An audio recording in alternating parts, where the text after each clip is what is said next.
ನೀವು ನೋಡ್ತಾ ಇದ್ದೀರಾ CBT Kannada TV. PLD bank ನಿರ್ದೇಶಕರ ಚುನಾವಣೆಯಲ್ಲಿ ಕಾಂಗ್ರೆಸ್ ಪಕ್ಷದ ಅಭ್ಯರ್ಥಿಗಳಾಗಿ ಸಾಲಗಾರರಲ್ಲದ ಕ್ಷೇತ್ರದಿಂದ ಬೇಲೂರು ಸೋಮಶೇಖರ್, ಸಾಲಗಾರರ ಕ್ಷೇತ್ರದಿಂದ HC ಶಿವಲಿಂಗೇಗೌಡರವರು ಇಂದು ನಾಮಪತ್ರ ಸಲ್ಲಿಸಿದರು.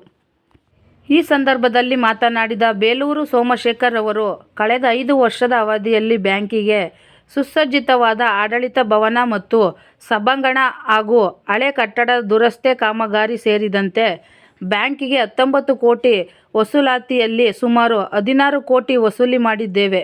ಪ್ರತಿಯೊಬ್ಬರು ಷೇರುದಾರರು ನಮ್ಮ 14 ಜನ ಅಭ್ಯರ್ಥಿಗಳನ್ನು ಆಶೀರ್ವದಿಸಿ ಗೆಲ್ಲಿಸಿ ಕೊಡಬೇಕೆಂದು ಕೋರಿಕೊಂಡರು. HC ಶಿವಲಿಂಗೇಗೌಡರವರು ಮಾತನಾಡಿ, ನಾನು 3ನೇ ಬಾರಿಗೆ ಸ್ಪರ್ಧಿಸುತ್ತಿದ್ದು, ಶಾಸಕರಾದ ರವಿಕುಮಾರ್ ಗಣಿಗರವರ ನೇತೃತ್ವದಲ್ಲಿ ಕಾಂಗ್ರೆಸ್ ಪಕ್ಷದಿಂದ 14 ಜನ ಸ್ಪರ್ಧೆ ಮಾಡುತ್ತಿದ್ದು, ಬ್ಯಾಂಕಿನ ಅಭಿವೃದ್ಧಿಗಾಗಿ ಕಾಂಗ್ರೆಸ್ ಅಭ್ಯರ್ಥಿಗಳನ್ನು ಬೆಂಬಲಿಸಬೇಕೆಂದು ತಿಳಿಸಿದರು.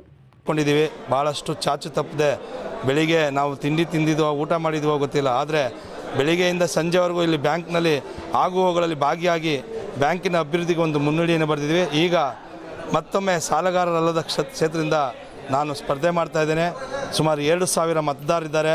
ಅವರೆಲ್ಲರ ಆಶೀರ್ವಾದವನ್ನು ಕೋರ್ತಾ ಇದ್ದೇನೆ. ಪ್ರತಿಯೊಬ್ಬ ಮತದಾರರಿಂದ ಹಿಡಿದು ಪ್ರತಿಯೊಬ್ಬ ಷೇರುದಾರರಿಗೂ ಕೂಡ ನಮ್ಮ ನೇರವಾದ ಸ್ಪಂದನೆಯನ್ನು ಮಾಡಿದ್ದೇವೆ.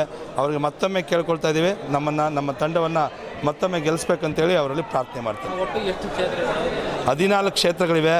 14 ಕ್ಷೇತ್ರಗಳಲ್ಲಿ ಎಲ್ಲ ಕಡೆಯೂ ಕೂಡ ನಮ್ಮ ಅಭ್ಯರ್ಥಿಗಳು ಸ್ಪರ್ಧೆ ಮಾಡಿದ್ದಾರೆ.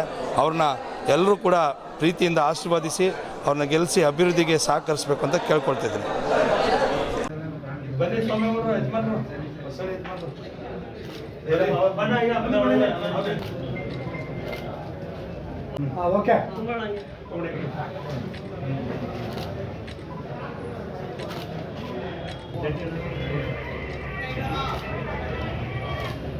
ನಮ್ಮ PLD ಬ್ಯಾಂಕಿನ 25ರಿಂದ 30ನೇ 2025 2030 5 ವರ್ಷದ ಅವಧಿ ಚುನಾವಣೆಗೆ ಇಂದು ನಾಮಪತ್ರ ಕೊನೆಯ ದಿನಾಂಕವಾಗಿ ನಮ್ಮ ಅಭ್ಯರ್ಥಿಗಳು ಕಾಂಗ್ರೆಸ್ ಅಭ್ಯರ್ಥಿಗಳು 14 ಜನ ಅಭ್ಯರ್ಥಿಗಳು ನಾಮಿನೇಷನ್ ಫೈಲ್ ಮಾಡೋರೆ. ನಾನು ಮಂಡ್ಯ 1ನೇ ಕ್ಷೇತ್ರದಿಂದ ಸಾಲಗಾರರ ಕ್ಷೇತ್ರದಿಂದ 3ನೇ ಬಾರಿಗೆ ಚುನಾವಣೆಗೆ ಸ್ಪರ್ಧಿಸುತ್ತಿದ್ದೇನೆ.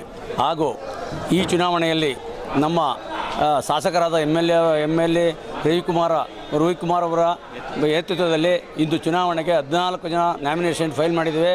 ಮತದಾರ ಬಂಧುಗಳಲ್ಲಿ ಮನವಿ, ಹೆಚ್ಚಿನ ಸಂಖ್ಯೆಯಲ್ಲಿ ಅಭಿವೃದ್ಧಿ ನಮ್ಮ ಬ್ಯಾಂಕಿನ ಅಭಿವೃದ್ಧಿಗೋಸ್ಕರ ನಮ್ಮ ಕಾಂಗ್ರೆಸ್ ಅಭ್ಯರ್ಥಿಯನ್ನು ಗೆಲ್ಲಿಸಬೇಕೆಂದು ತಮ್ಮಲ್ಲಿ ಮನವಿ ಮಾಡಿ ಮತ್ತೊಮ್ಮೆ ನಾನು ನಮ್ಮ ಮತದಾರ ಬಂಧುಗಳಿಗೆ ಧನ್ಯವಾದವನ್ನು ತಿಳಿಸುತ್ತೇನೆ.